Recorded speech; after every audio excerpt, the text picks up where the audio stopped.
divine summer empire? Something like this would never happen in our country. We were soon all teleported back to the war fortress. I immediately asked Grant what was happening. Suddenly, the demon eye in the sky shot out a beam of light. It was pointing directly toward the abyss. This meant a massive wave of monsters was about to attack. I then learned the truth from Grant. The demon eye isn't just for observing the abyss monsters' movements. It is said to have full command over every large-scale battle. Those voices from earlier were sent out by the eye. Then, the demon eye's voice rang out again. Teleportation vortexes appeared around us once more. The next moment, we were standing on top of the city walls. The demon eye then warned all professionals below level 30 not to leave the city. A figure on the city walls caught everyone's attention. He was the NI clan's exclusive legendary class, the Overlord. He was a godlike presence among the troops. Morale instantly soared. The man raised his longsword. Hear my command. Under this skill, no one's attacks would harm their allies. He then plunged his sword into the wall. A buff appeared on everyone.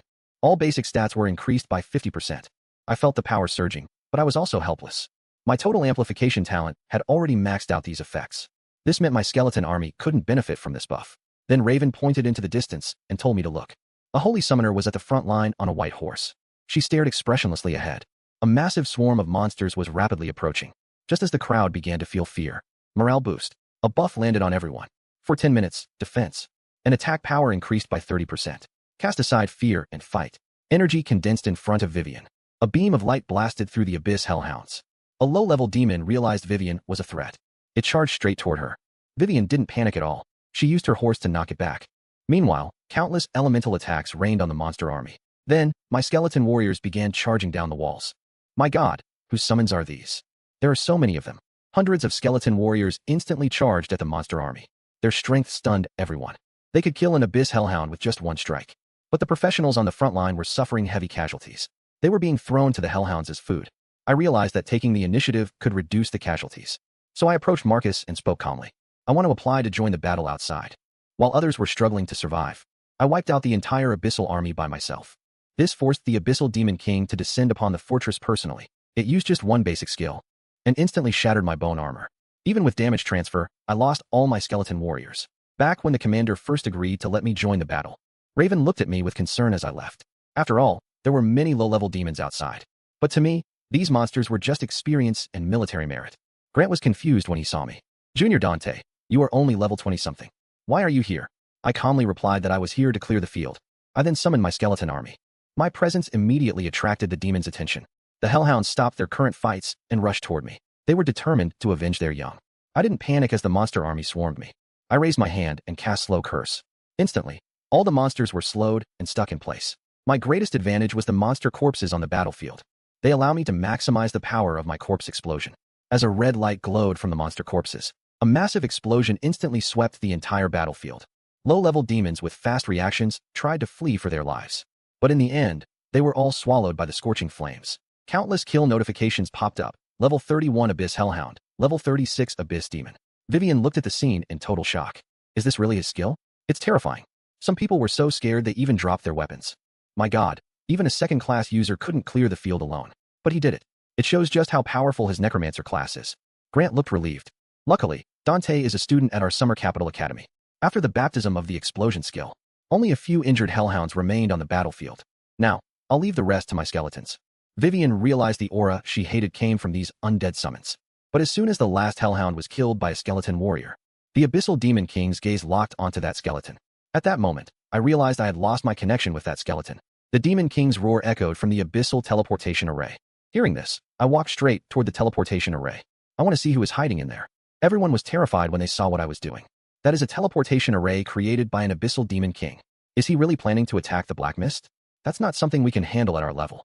A skeleton warrior carried a monster corpse to the front of the array. As the monster corpse exploded inside the array, the voice from within did not disappear. Instead, it only made its hatred for me grow stronger. Seeing that I couldn't hurt it at all, I realized I still have a long way to go. But just as I was about to leave, a pair of blood-red eyes suddenly appeared behind me. The next second, two red beams shot out from those eyes. They instantly pierced through the skeleton warriors shielding me. But the attack didn't weaken at all. I quickly activated bone armor to block it. It shattered in less than 2 seconds. The red light then hit my body directly. Damage transfer caused me to instantly lose 124 skeleton warriors. Even then, the power of the red light did not fade. At that critical moment, the magic eye in the sky emitted a golden light. The beam struck the Black Mist directly. A shrill scream echoed from within. This barely saved my life. Raven rushed over to check on my injuries. I didn't expect the Abyssal Demon King to attack through a teleportation array. Its power was terrifying. My desire to grow stronger became even more intense. Just you wait, Abyssal Demon King. Marcus then announced our great victory. Next, he began distributing the military merits. My Death Scythe finally underwent an epic transformation. Before, I could only summon an army of skeletons. Now, I can form an army of bosses. The Death Scythe gained a new skill, Soul Evocation. It can record the souls of every boss I kill. I can summon those souls to fight for 3 minutes by consuming mental strength. After the magic, I repelled the Abyssal Demon King. Marcus announced a great victory. He began distributing the merit points. A total of 10,000 Abyss Hellhounds were killed in this battle. Except for Dante and Vivian. The other 1,000 warriors each received 20 military merits. Vivian received 500 merits. Dante received 3,500 merits. Hearing this, Vivian smiled. He is the man I admire most. It is only fair that he receives this much. The other warriors also agreed. He deserves every bit of it. He killed 80% of the monsters on the field.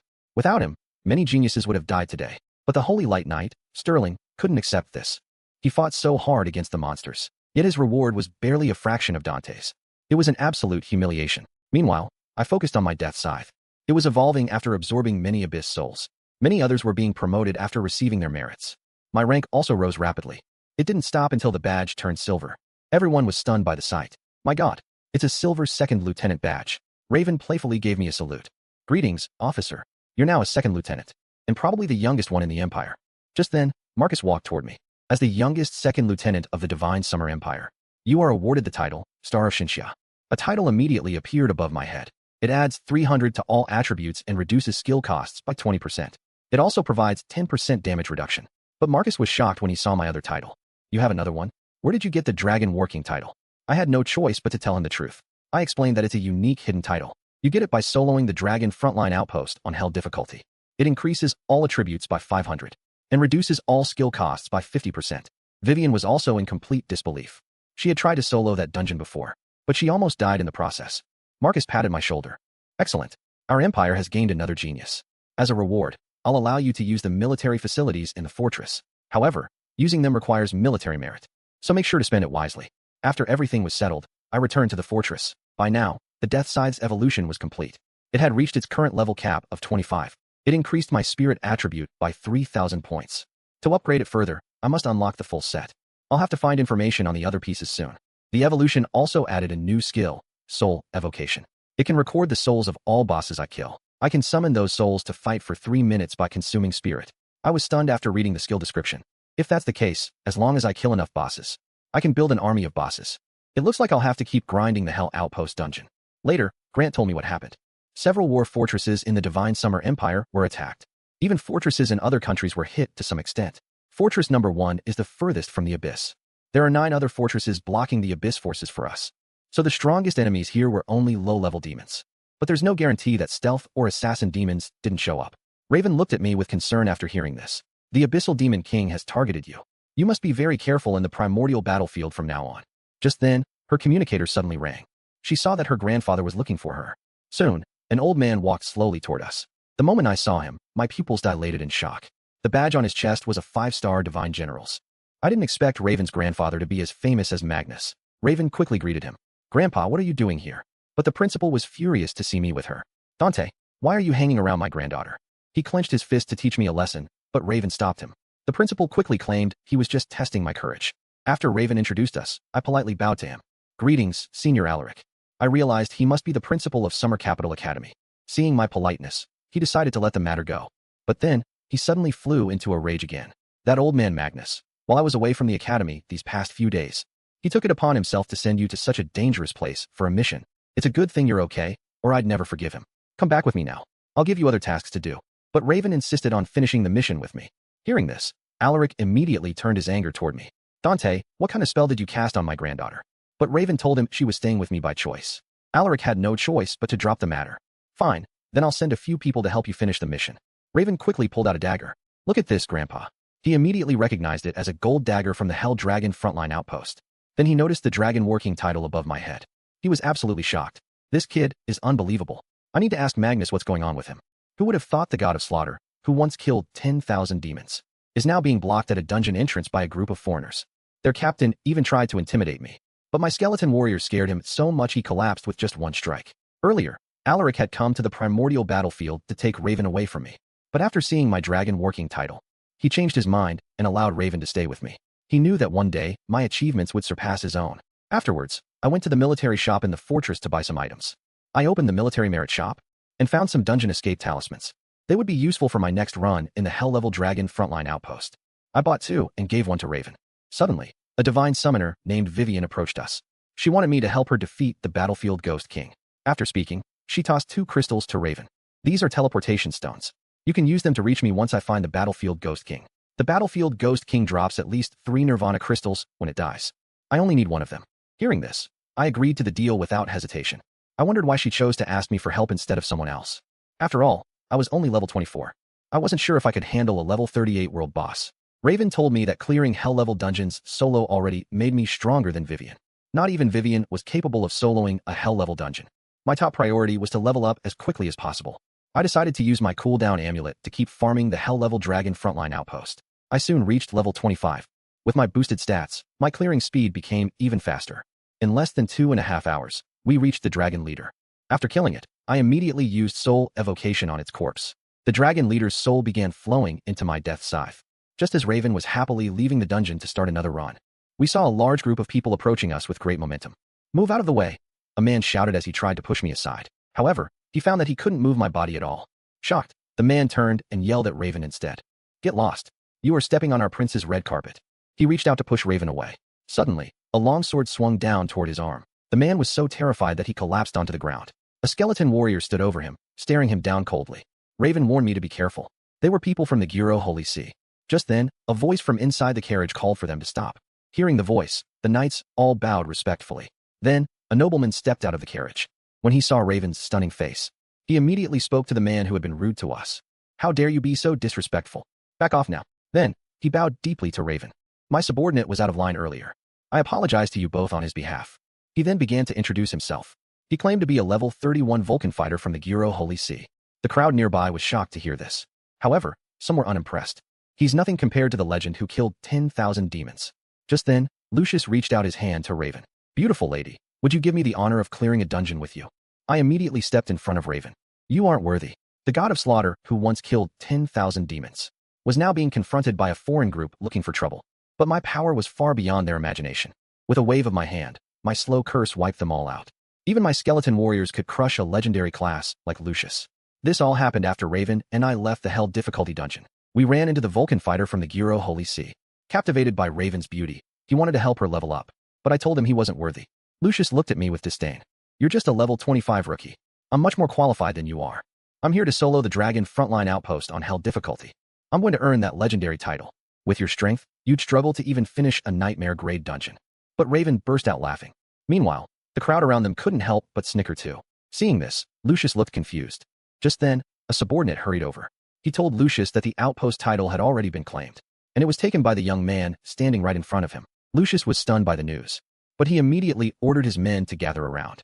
They quickly came up with a plan. One of the squad leaders said with concern, "This is the territory of the Divine Summer Empire. If we do this, it might start a war between our nations." Lucius let out a cold laugh. "As long as we're discreet, we'll be fine. No one will know even if they die." Seeing Raven and me enter the dungeon again, Lucius quickly crushed a dungeon tracking scroll. A moment later, his entire squad vanished into the dungeon entrance. In an instant, they appeared right in front of us. Lucius said smugly, "Bet you didn't expect us to follow. Blame yourself for taking my title. Now I'll just kill you and take it back." He then crushed a teleportation seal scroll. Raven realized her escape talisman had become useless. Feeling victorious, Lucius became even more arrogant. "Don't waste your energy. This is the price for offending the Giro Holy See." He suddenly leaned toward Raven. "I don't have the heart to kill you. I'll make you my plaything instead." Hearing that, I laughed. "Since you used a teleportation seal scroll, that means you can't use dungeon teleportation scrolls either.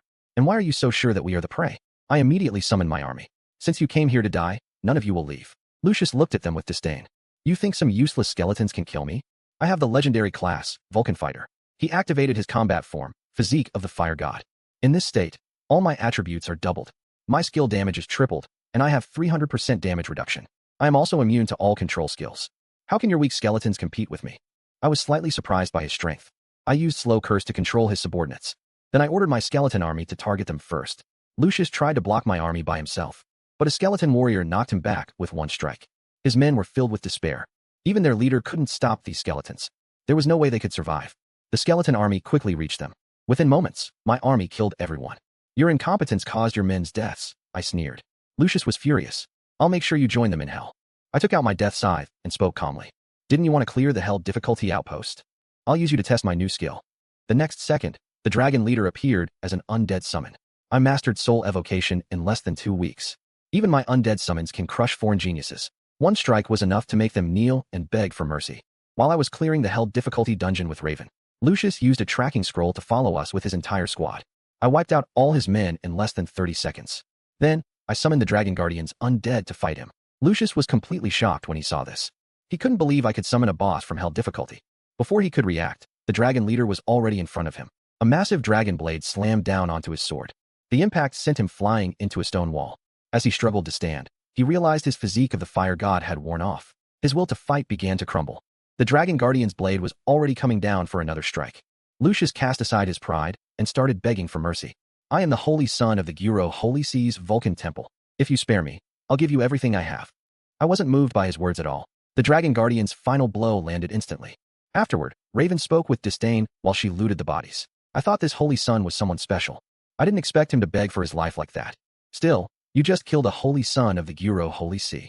Aren't you afraid of their revenge? She continued before I could answer. No matter what happens, I'll stay with you. Meanwhile, inside the Guro Holy Sea, a stone statue began to crack and change. Everyone present was terrified by what they saw. Something happened to Prince Lucius. Find the Grand Bishop immediately. Elsewhere, Raven and I teleported out of the hell difficulty dungeon once more. Since our cooldown amulets needed to be recharged, we returned to Genesis Academy. I went straight to the exchange to sell the extra gear we collected. The staff were completely shocked when they saw the items I was selling. My god, which expert is this? He's actually selling gear from the hell difficulty outpost. As I left the exchange, I received a call from Magnus. Kid, you didn't even tell me you were back. But when he saw my level, he was stunned. What? How are you already level 26? I told him that if I hadn't been carrying someone through the hell dungeon, I might have reached level 27 already. Old man Alaric burst into laughter after hearing that. I bet the person you carried was the principal's precious granddaughter. After learning I cleared the hell difficulty dragon outpost solo, Magnus curiously asked if I had obtained that legendary title. I immediately displayed the dragon working title above my head. I didn't just get this title, I said. I also earned the Star of Xinxia title during the defense battle. Magnus was overjoyed. Good, good, good. As expected of the man I chose. Then, I gave him my cooldown amulet to recharge. I also gave him dragon materials to help me craft a tyrant necklace. In exchange, Magnus had a small request. I must win the championship for my group in the professionals tournament in 10 days. Finally, I took out Lucius's Vulcan set. Magnus was completely shocked. How did the Guro Holy Sea's Vulcan set end up in your hands? Old man Alaric suddenly realized the truth. Kid, don't tell me you killed a Vulcan fighter from the Guro Holy Sea. He is a legendary class holder, highly valued by the Guro Holy Sea. I had no choice but to tell them everything that happened in the dungeon. As soon as I finished, a terrifying aura erupted from Alaric. The pressure made the entire backyard tremble. How bold! They dared to hunt our students on Divine Summer Empire soil. I heard they have ways to resurrect people using their divine statues. That young fighter might not even be dead yet. Magnus slowly stood up. It's been a long time since I've fought. It seems some people have forgotten my other name. It turns out Magnus has another identity, the god of slaughter. I recalled the history I once read in books. Magnus once single-handedly invaded the Sakura Empire. He killed 2 of their 3 top powerhouses. He nearly wiped out their entire nation. Soon, a massive scorching fireball appeared above the Guro Holy Sea. 2 figures emerged beside the fireball. Dean Alaric roared, Korth. Magnus and Alaric were finally enraged. In their fury, they destroyed the Holy Sea's saint and their divine statue together. After Magnus learned that Raven and I were hunted in the dungeon, he and Alaric went to the Guro Holy Sea to demand an explanation. Sensing the danger, the Pope and the elders appeared instantly. Who dares to trespass into the Guro Holy Sea? But a second later, the Pope broke into a cold sweat. The intruders weren't just the god-tier professional, Alaric, but also Magnus, the god of slaughter himself. He immediately lowered his head and apologized to them. Welcome, distinguished guests. If we have offended you in any way, the disciples below watched the scene in total disbelief. Is it really the end for the Guro Holy Sea? Alaric spoke with a face full of rage. You have a boy named Lucius in your Holy See, don't you? Tell him to get out here. The Pope immediately ordered the elders to bring the newly resurrected Lucius. He then asked cautiously, I don't know how Lucius has offended you both. The Pope thought that since Lucius was the holy son of the Vulcan Temple, he should try to save the boy's life if possible. But Alaric only gave him a cold look. He didn't offend us. He offended my granddaughter and Magnus' disciple. The Pope was shocked to hear this. This was even worse than offending the masters themselves. What on earth did that damn Lucius do? The elders then brought Lucius before them. Lucius saw the scene and thought the Vulcan god he worshipped had descended. But a moment later, a force pulled him into the air. The Pope quickly explained, "This is the person you are looking for. He was just resurrected a few days ago." Alaric immediately unleashed his mental pressure on him. As the power flooded Lucius's mind, the hatred in his heart was instantly magnified. That brat dared to kill me. I'll kill him sooner or later. Sooner or later, I'll kill him and make his woman my plaything. The pontiff sensed trouble when he heard this. Lucius's dark thoughts were fully exposed. He wanted to plead for mercy, but one look from Magnus scared him into silence. Magnus once nearly destroyed the entire Republic of H by himself. Angering him could ruin the entire Gyro Holy See. Alaric then spoke calmly. Since he can resurrect after dying once, it means his mark is left in the holy statue of the Order. He slowly raised his hand. A scorching fireball fell toward Lucius and the Holy See. The elders told everyone to run for their lives. But Lucius just laughed. "You can't kill me. I will just resurrect." Before he could even scream, he turned into ash. A massive explosion rocked the Holy See. The pontiff was helpless to stop it. He only hoped the two men would calm down. He sighed at the elders' desperate looks. It's enough that the others survived.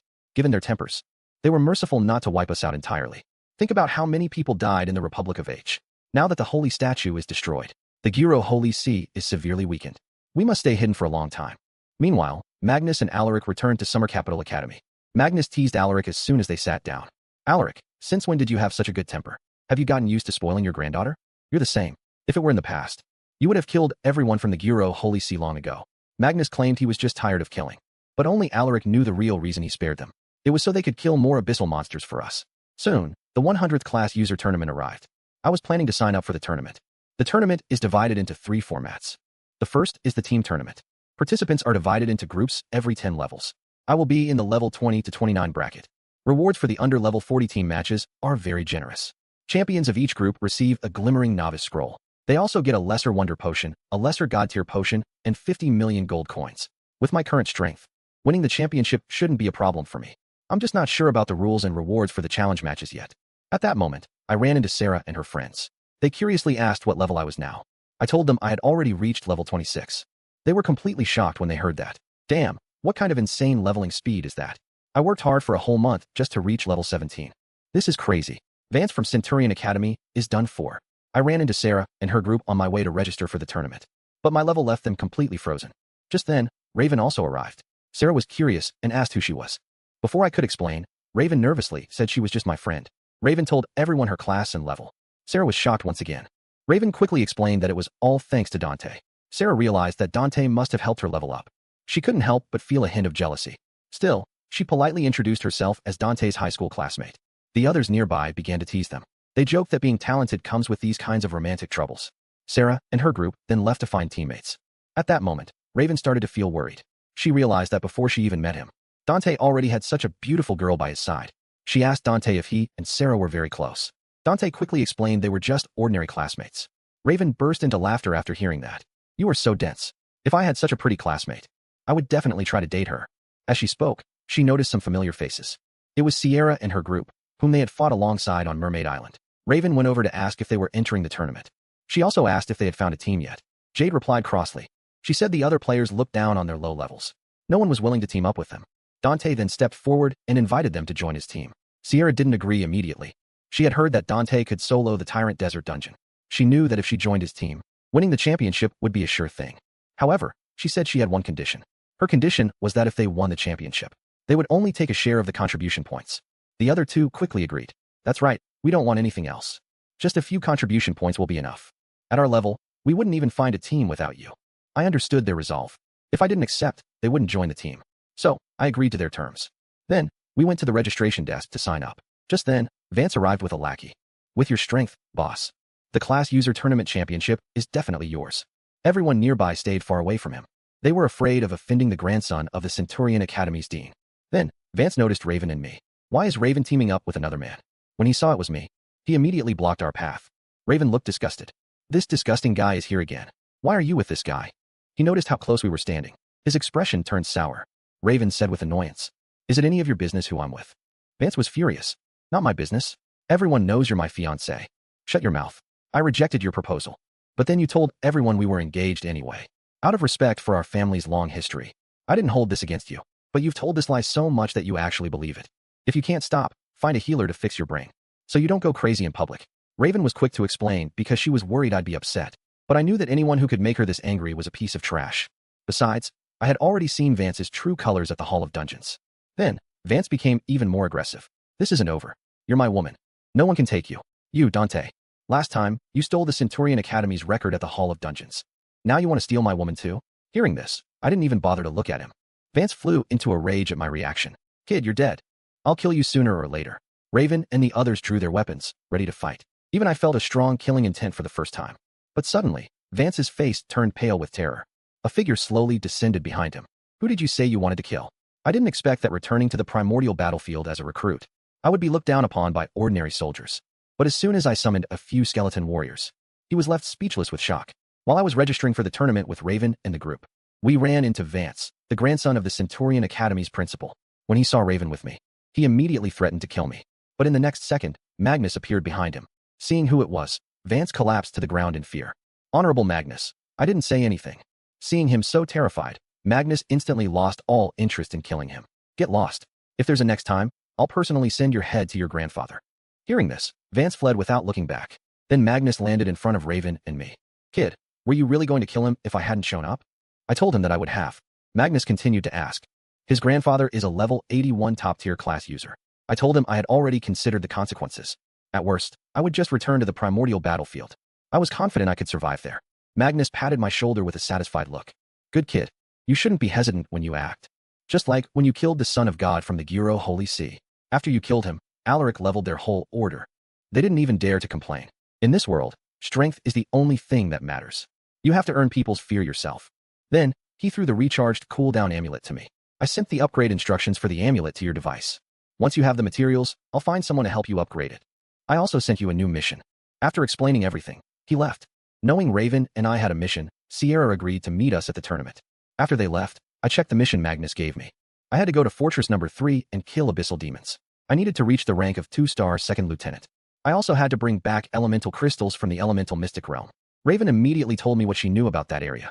The primordial battlefield outside the fortress is known as the Elemental Plains. A massive battle once broke out there. Nearly 100 elemental mages above the third transition cast forbidden tier spells over 1,000 times. Since then, the entire area became elementalized. Later, many elemental creatures were born there. Raven said she had never seen these creatures before. Seeing her curiosity, I told her we would find out once we arrived. I took her to the Academy's teleportation platform. A second later, we arrived at Fortress number 3. To save time for the mission, we headed straight for the Elemental Plains. However, soldiers stopped us at the exit. They said the weakest monsters there were level 33, but the two of us were only level 26. The guard captain heard the commotion and came over. He asked where our elders were and why we were sent here. He said this place was not meant for people of our level. Just then, a monster appeared nearby. It was a level 33 fire element spirit. Suddenly, the guard captain was shocked. Several skeleton warriors had appeared beside me. Their incredible speed surprised him. Their power was far beyond his imagination. They killed the fire element spirit with a single strike. The guards were stunned by what they saw. They couldn't believe a level 26 class user's summons could instantly kill a level 33 monster. Then, the captain was shocked once again. He noticed the second lieutenant badge on my chest. He remembered he was already level 38 when he reached that rank. I was only 18, so he quickly apologized and let us pass. Raven and I then set out to find the materials. But we encountered monsters shortly after leaving. It was a wind elemental with the ability to fly. I immediately summoned my skeleton mages to counter it. Others could only run for their lives in the primordial battlefield, but I was using less than 1/10 of my power. The result shocked everyone present. Shortly after Raven and I left the fortress, we encountered wind elementals. So I summoned my skeleton mages. Faced with these flying abyssal monsters, the skeleton mages' ranged attacks were the perfect counter. However, it annoyed me that they dissipated instantly after death. This meant my corpse explosion skill was useless. Just then, the ground began to shake violently. It felt like something big was about to happen. Then, a group of class users came running from the depths of the elemental plains. They were screaming for help. A massive swarm of elementals was chasing them. Raven was shocked by the sight. Did these guys disturb an elemental nest? But I was happy, knowing this meant the elemental mystic realm was appearing. Elements go berserk when the mystic realm appears. This caused a massive surge of elementals. I headed straight toward the depths of the elemental plains. The others thought I was suicidal. Kid, can't you see the elementals behind us? Run, but I ignored them. Instead, I summoned my skeleton army. At my command, the skeleton army charged toward the elementals. The elementals were instantly overwhelmed by my skeleton's insane stats. Kill notifications kept popping up one after another. Suddenly, a shrill scream gave Raven a splitting headache. My high spirit power meant I wasn't affected at all. I knew that scream came from Ethelgard, the elemental queen. It was time to wrap this up quickly. I raised my hand and cast Slow Curse. Instantly, all the elementals were frozen in place. The skeletons took the chance and unleashed their full power. Meanwhile, the class users who fled were just glad to be alive. They were confused when the elementals stopped chasing them. One of them pointed at the battlefield and shouted, "Look!" They watched as the elementals were slaughtered by my skeleton army. Everyone who had mocked me was now completely shocked. His class is absolutely terrifying. And we were the ones calling him a madman. Once the elementals were all dead, a portal appeared in front of us. I took Raven and entered the mystic realm without hesitation. We found ourselves in a world of ice and snow. A glacial palace stood before us. I sent my skeleton warriors ahead to scout. It didn't take long to find where Ethelgard was located. We immediately headed toward her. But on the way, we found a man emitting a freezing aura sitting on a throne. His attribute panel appeared before me. I was surprised to see his agility was 0. However, he could negate half of all physical damage. Sensing our presence, he immediately launched ice attacks at us. Raven and I were forced to dodge his relentless assault. Now I understand why its agility is 0. It has completely merged with the glacial palace. This makes its ice elemental attacks incredibly powerful. I dodged its strikes and summoned my skeleton warriors to counterattack.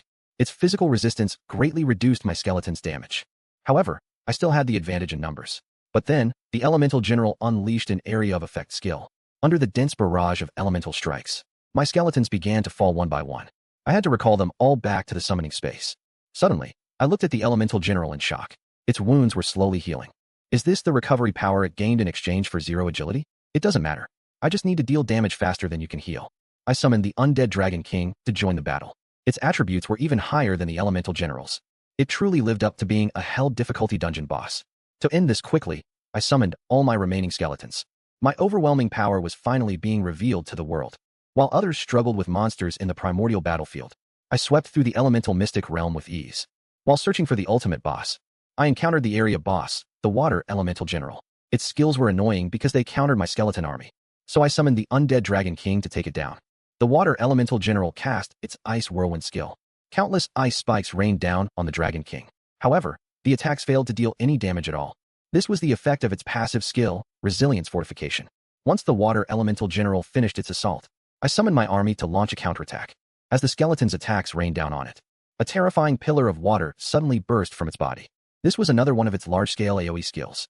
In an instant, the surrounding 100 meters were flooded. I realized these skills were quite effective against my skeletons. Luckily, my skeletons had already transferred the damage to the Dragon King. Once the flood receded, the skeleton army charged again. The Dragon King also dashed forward at high speed, with a massive blade light slashing through the boss. The water elemental general's body turned into water and vanished. The system notified me that the boss was defeated. I gained 1.48 million experience points. I also obtained 10 water elemental cores. I then recalled the Dragon King's soul. I tried using soul evocation where the boss had disappeared. However, there was no reaction at all. I realized that elemental life forms might not have souls. Raven sensed that the elemental chaos had lessened significantly. She guessed it was because the water elemental general was dead. We then headed toward our next destination, the Sea of Fire. It turned out to be even more dangerous than the glacier. To be safe, I cast bone armor on both of us. I felt very curious about this place. Since we passed a glacier and now a Sea of Fire, maybe we'll see worlds of wind and lightning next. We soon found a burning volcano in the center. Suddenly, the volcano opened its eyes. An attribute panel popped up before me. It was one of the realm bosses, the Fire Elemental General. It's another stationary elemental monster. There's no special strategy for dealing with this kind of monster. I just have to rely on the sheer number of my army to kill it. A second later, scorching flames erupted from the Fire Elemental General. It turned into a wide-range attack that hit everything in its path. This is deadly for skeleton warriors fighting at close range. So, I summoned all my skeleton mages. I ordered them to cast Ice Storm on the Fire Elemental General. Countless ice spikes rained down on the Fire Elemental General. In pain, the Fire Elemental General put up a desperate final resistance. It used its massive AoE skill, Flame Explosion, again. The ground for hundreds of meters around began to tremble violently. Then, searing flames erupted from the earth. Seeing this, I quickly pulled Raven to a safe spot. Meanwhile, the skeleton mages continued their relentless attack. Seeing that the Fire Elemental General was about to collapse, I turned to Raven and said, "The new year is coming. Let me give you an early fireworks show." As soon as I finished speaking, the Fire Elemental General's body exploded. It created a brilliant display of fireworks across the sky. I felt a bit awkward as I picked up the Fire Elemental core it dropped. But Raven looked at me, clearly moved. I didn't think a blockhead like you could actually be romantic. Meanwhile, a team of class users from the Republic of H found the entrance to the elemental mystic realm. Once inside, they realized there wasn't a single elemental spirit in sight. The captain told them that someone else might have already entered. The others immediately urged the team to hurry up and catch up. But the captain let out a cold laugh. I can still sense the residual elemental aura. It means they haven't been in here for very long. With them clearing the way, we can reduce our unnecessary losses. I defeated the 4 elemental generals by myself. I even faced Ethelgard, the strongest boss in the elemental mystic realm. However, a team from the Republic of H was planning a sneak attack. Right after they entered the elemental mystic realm, they found that all the elemental spirits had strangely vanished. The captain realized that someone had already cleared the area. He immediately thought of a perfect plan. He would use me to eliminate all the monsters along the way. Once I reached Ethelgard, they would kill me. This would greatly reduce their team's casualties. So, they followed us by tracking our trail. Meanwhile, Raven and I continued toward the center of the realm. Suddenly, a massive figure blocked our path. It was an elemental general, one of the realm's bosses. It was a combination of both wind and lightning elements. I realized this was going to be difficult. This elemental general was actually able to move. It was also a flying monster. This made the situation very tricky for me. As I was thinking, a bolt of lightning suddenly struck me. Luckily, my bone armor blocked all the damage. I immediately cast Slow Curse on the boss. It was instantly restrained by chains and lost its mobility. But lightning continued to strike the ground from its body. My skeleton warriors below were losing their combat power. Some were even reduced to piles of bones by the strikes. Fortunately, the skeleton mages further away were not affected. They unleashed a barrage of elemental attacks. The restrained elemental general was forced to take the hits. Once the lightning power dissipated, the skeleton warriors began their counterattack. Under the relentless assault of my skeleton army, the elemental general soon dissolved back into elemental energy.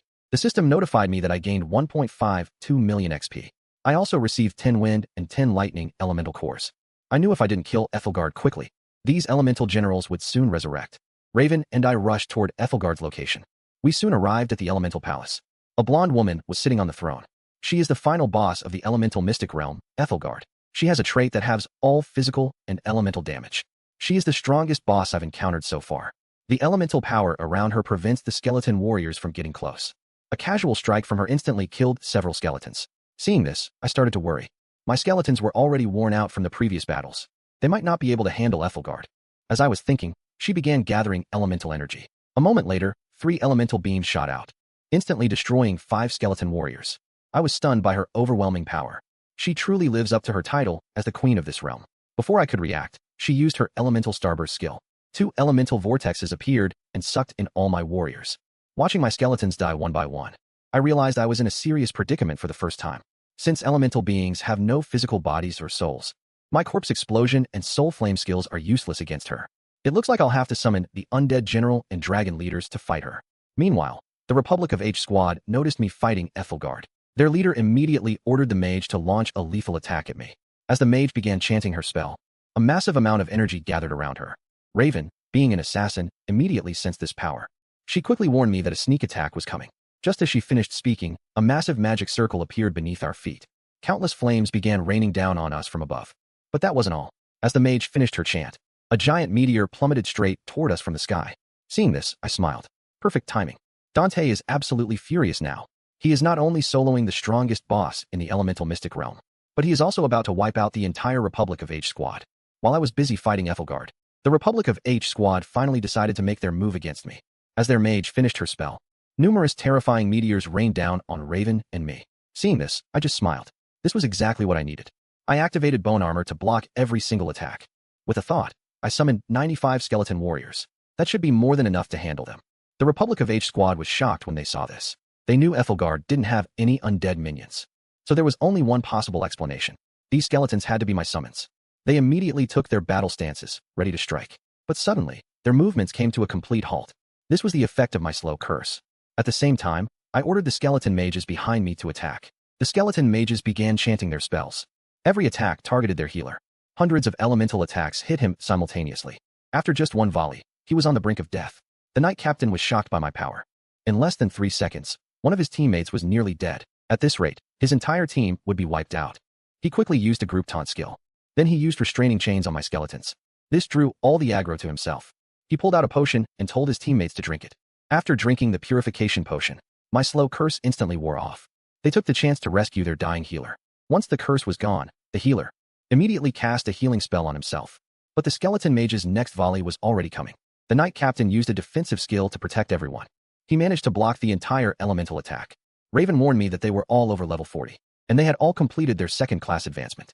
I tried to cast slow curse on them again, but it had no effect. I realized they had used a special potion that made them immune to curses for a short time. But it didn't matter. I could still kill them without it. I summoned more skeleton warriors to surround them. They used their skills to try and push my skeletons back. But their attacks barely did any damage to my warriors. They all looked terrified. Boss, what do we do? These summons won't die. The captain was also incredibly shocked. He didn't expect my strength to be so great. I could deal with their entire squad while fighting Ethelgard. He immediately ordered everyone to retreat. But it was already too late to escape. I slowly raised my hand as a blue flame ignited in my palm. The healer screamed as the soul flame began to burn them. This sudden attack shocked the remaining members. Then, the skeleton mage's elemental attacks followed. The captain gasped for air as he struggled to move. He quickly shouted for everyone to pull back. But when he turned around, all his teammates were already dead. Desperate, he drank another healing potion.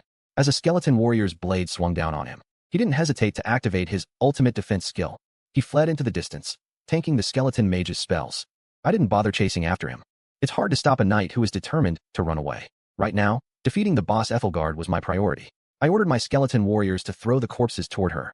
As Ethelgard prepared to use her elemental bombardment again, a mage's corpse suddenly appeared right in front of her. I immediately used corpse explosion to detonate the body. Ethelgard's spell casting was instantly interrupted. I didn't stop there. I threw 2 more corpses at her. After 2 rounds of massive explosions, Ethelgard sat on her throne, covered in wounds. No one would expect a man who looks this frail to be so deadly. He killed a demon in one shot that a whole team of class users couldn't beat. Everyone who saw this was completely shocked. They couldn't believe a level 26 weakling had this much power. After I wiped out the team from the Republic of H, I used corpse explosion to deal with Ethelgard. After 4 rounds of explosions, Ethelgard was covered in wounds. Even her elemental power had dimmed significantly. Seeing this, I knew the chance to finish her had come.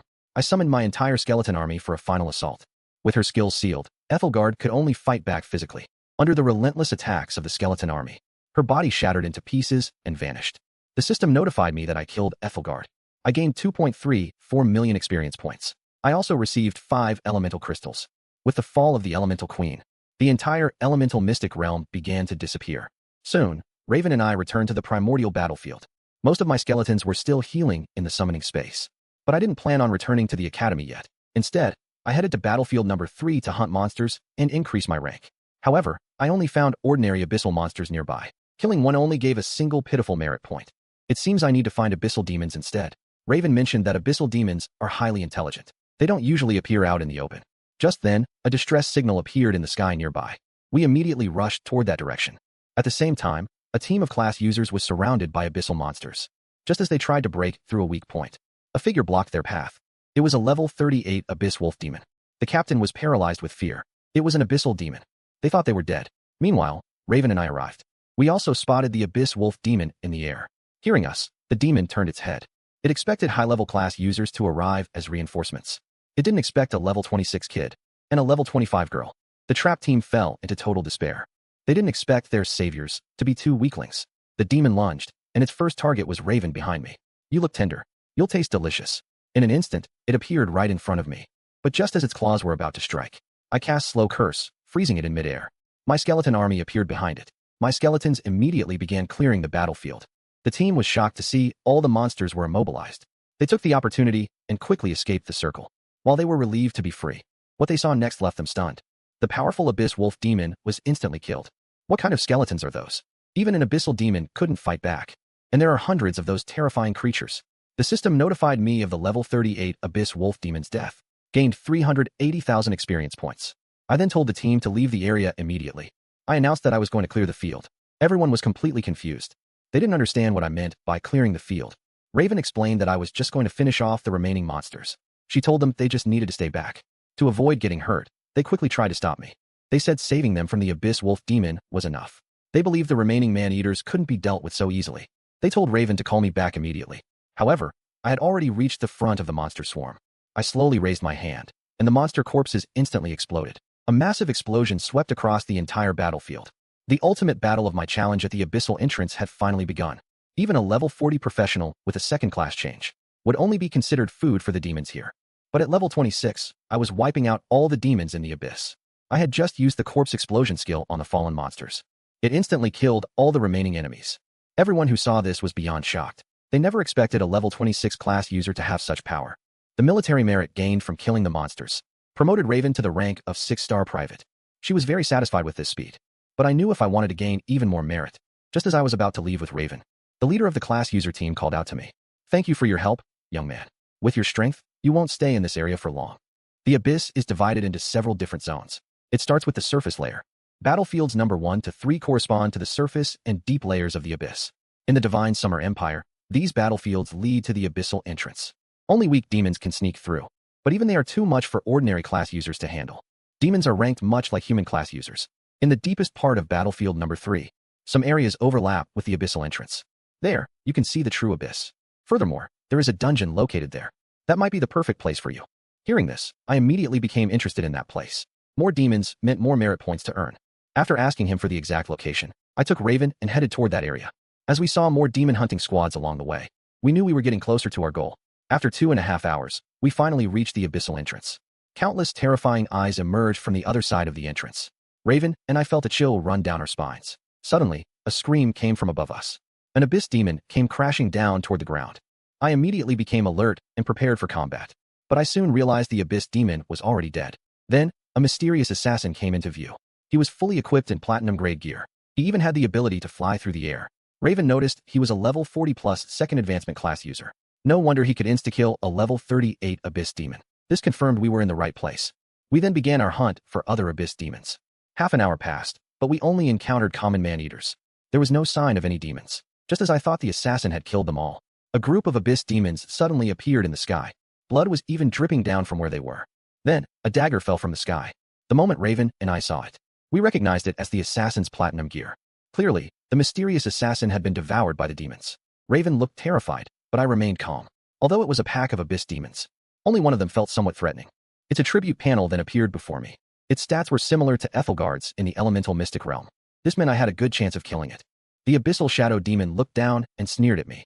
It mocked a level 26 weakling for daring to come here. Its subordinates said they could have an extra meal. They then charged straight toward us. I activated bone armor and shielded Raven. A wicked smile appeared on my face. I am the one who usually outnumbers others, not the other way around. I immediately summoned my skeleton army.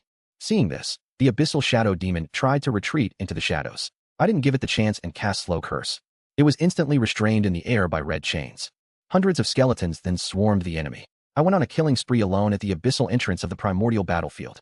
But as I reached the abyssal border, countless monsters and demons flooded into the primordial battlefield. I was forced into a tough battle. After I trapped the abyss shadow demon with my slow curse, my skeleton warriors swarmed it. However, even with continuous frenzy strikes, the demon still wouldn't die. I realized it had a physical resistance trait.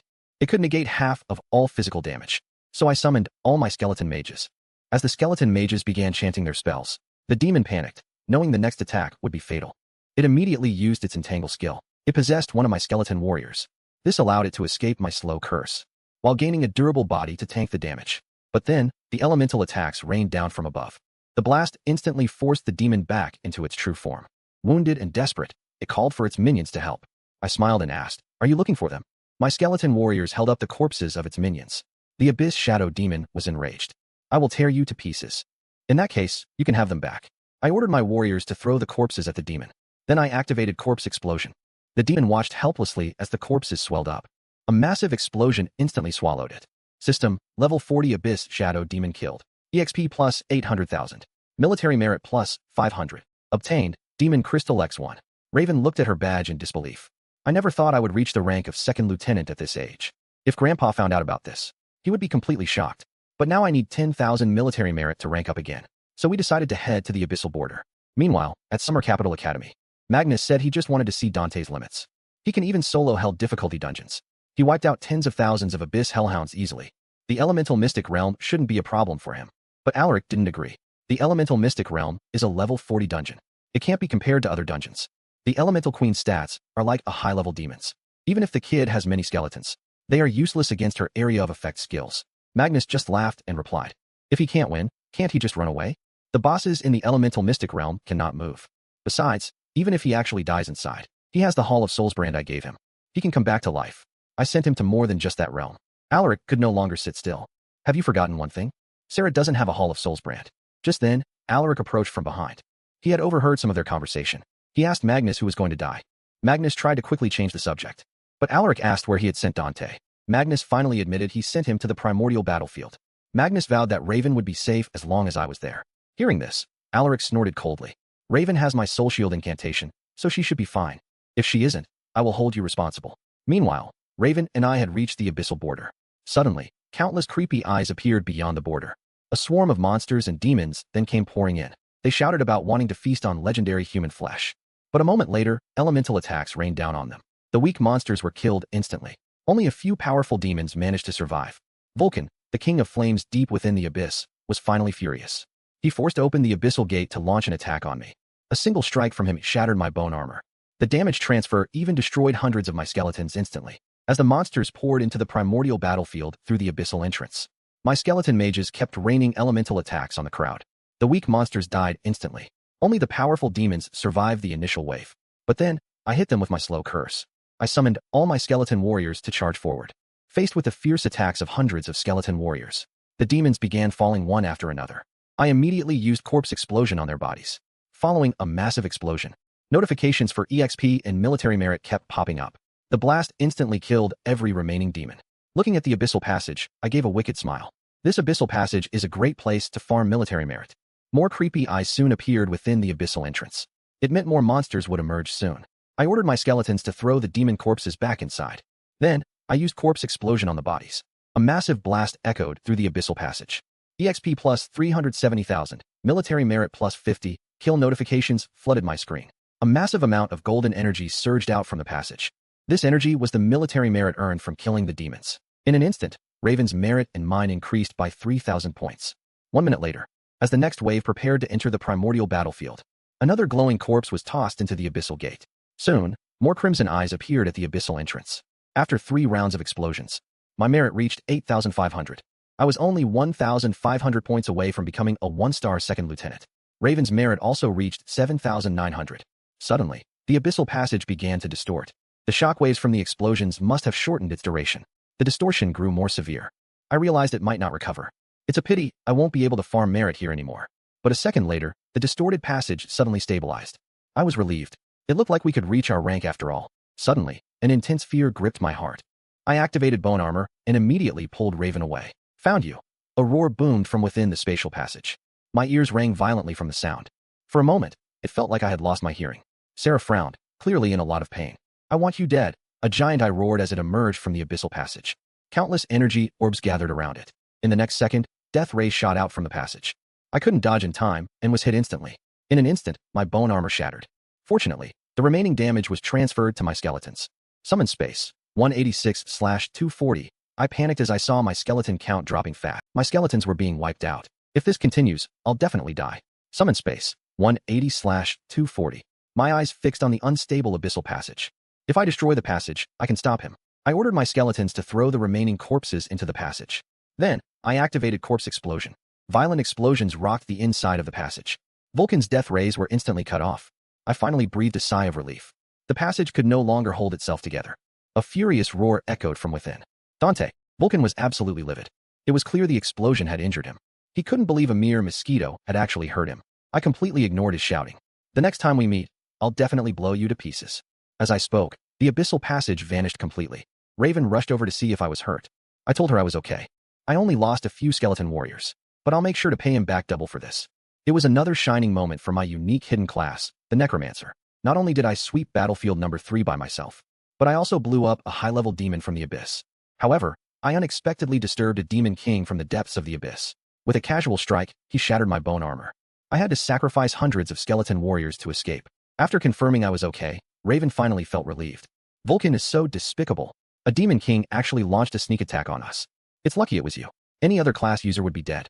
Once I get stronger, I'll go to the abyss and beat him up. Raven waved her fist, looking fierce. I patted her head to comfort her. I blew him up twice. Even if I didn't hurt him, I still embarrassed him. Don't worry, one day I'll show him who is truly stronger. I didn't feel any fear at all. Then, I sent my warriors into the summoning space to recover. Thinking back on Vulcan's attack, I still felt a chill. That death ray that hit me, it didn't just crush my bone armor. It caused massive damage. Although the damage was transferred to my skeletons, every one of my warriors and mages was injured. If he had attacked just once or twice more. Back at battlefield number 1, my bone armor could at least hold out for a second or two. Now, it shatters instantly upon contact. My bone armor is much stronger now than before. This shows that the closer it is to the abyssal entrance. I need to become stronger as soon as possible. Otherwise, I might be killed instantly the next time we meet. After a short rest, Raven and I set off again. We followed the abyssal border to the deepest part of battlefield number 3. This area should have the highest number of abyssal demons. I expected to see battles everywhere. Instead, it is very quiet here. A dungeon entrance vortex is spinning wildly. It makes a strange sound. About 500 meters away, a small, simple fortress stands on the ground. High-level class users are all around the fortress. There is also a teleportation array. The moment she saw the teleportation array, Sarah let out a cry of surprise. I am also shocked that there is a teleportation array here. Does that mean we could have teleported here directly from fortress number 3? If I had known, I wouldn't have walked all this way. A large group of class users is gathered at the dungeon entrance. They are just like the people at other dungeons. They are sitting together, talking and laughing. They don't seem worried about the nearby abyssal world. Seeing Dante and Sarah's shocked faces, the group starts laughing. Two more fools who didn't know about the teleportation array. Yeah, we see idiots like them every day. That's what happens when you don't check the info. Some guards are more understanding. Or maybe they just wanted to save their military merits. After all, teleporting costs military merits. Or maybe they just wanted some romance along the way. Unlike a lonely guy like you. While they were joking, one of the guards suddenly shouted, "Look at their levels. One is level 26, and the other is level 25. Coming to battlefield number 3 at those levels is suicide. Any elemental spirit in the elemental planes could easily kill them." Everyone wondered how they even made it here alive. They looked at each other, unable to understand it. Suddenly, the teleportation array flashed. A team of class users appeared. Raven smiled when she saw who it was. "It's Luna." Grant and the others also smiled. "What are you guys doing here?" Raven quickly answered for me. They noticed Sarah's badge had reached silver 2nd lieutenant rank. She must have killed many demons on the way. But considering Dante's power, slaying demons is an easy task. They still remembered the battle at battlefield number 1. Dante had completely dominated the defense of the fortress. He was like a god of war. Raven then asked why they came here. Luna explained they were here to level up. They had all reached level 31. The outpost dungeon was only level 26. It no longer provided enough EXP for them. But the world dungeon here in battlefield number 3 is level 30. Thanks to Grant's outpost set, they had already cleared it once on nightmare grade. Even so, the difficulty was still very high. But overall, it provides much more EXP than the hell level outpost. Grant then began telling me about the situation inside. World dungeon, battlefield number 3 is quite unique. It contains elements of the human world. 3 different forces converge within the dungeon. This gives it characteristics from all 3 sides. The entire dungeon feels very strange. The monsters inside will even attack each other. It's like a real battlefield. When class users enter, they must choose one side to support. You'll understand the details once you're inside, Grant said. He told me everything he knew. However, I wanted to ask him about hell difficulty. Grant shook his head vigorously when he heard that. I want to live. Even at level 31, going into hell difficulty is suicide. Look at the hundreds of class users here. Hardly any of them have ever attempted hell difficulty. Despite his warning, I never even considered nightmare grade. For any dungeon, the rewards for hell difficulty are several times better than nightmare. Naturally, hell difficulty is my first choice. Back when I was level 21, I dared to solo the level 26 dragon frontline outpost on hell difficulty. Now that I'm level 26, I'm confident enough to face the hell level world dungeon, battlefield number 3. If I can't win, I can just use a dungeon escape charm to get out. Plus, this isn't like the entrance to the primordial battlefield number 1 dungeons. I don't have to worry about demons appearing outside the dungeon, because the dungeon constantly absorbs power from both the abyss and the human world, within a range of several thousand meters. No spatial rifts can open here. Plus, there are many class users around. Even if dozens of demons attacked, there is a field base nearby. That base is guarded by high-level class users. So those resting outside the dungeon don't need to worry about demon ambushes. Hearing I was set on hell difficulty, Grant agreed to meet me here once we exit. He wants to hear what hell difficulty is really like. Then, Raven and I headed for the entrance. But some kind class users nearby warned us to stop. Young man, this is a level 30 dungeon. The monsters inside are very dangerous. You can't even handle normal difficulty monsters yet. I suggest you find a team to go in with. I just smiled at them. I thanked them and chose hell difficulty without hesitation. No team has ever dared to enter world dungeon, battlefield number 3 on hell difficulty. Yet, I'm entering alone with a girl to level up. The class users nearby let out a sigh. To them, Raven and I are as good as dead. But then, someone suddenly spoke up. Everyone was shocked by his words. What do you mean impossible? A few days ago, an 18-year-old level 24 second lieutenant appeared on battlefield number 1. He even soloed the outpost dungeon on hell difficulty. The class users gasped in shock. Some were left speechless. Little do they know, he's talking about me. Raven and I have been teleported into the dungeon. We can clearly see the entire dungeon world from here. It is a strange place. One side is shrouded in darkness. There is the abyssal world, the human world, and the elemental planes. 3 forces have split the world into 3 distinct zones. There are 2 paths in front of us. One leads to the darkness of the abyssal world. The other leads to the daylight of the human world. We must choose one path to move forward. However, the paths haven't opened yet. We can't make a choice just yet. Look, Raven suddenly points to the center where light and dark meet. I look over, and I'm stunned. It's the dark power of the abyss. A massive wave of monsters is rushing out. They look exactly like abyssal demons. Each one is terrifying and bloody.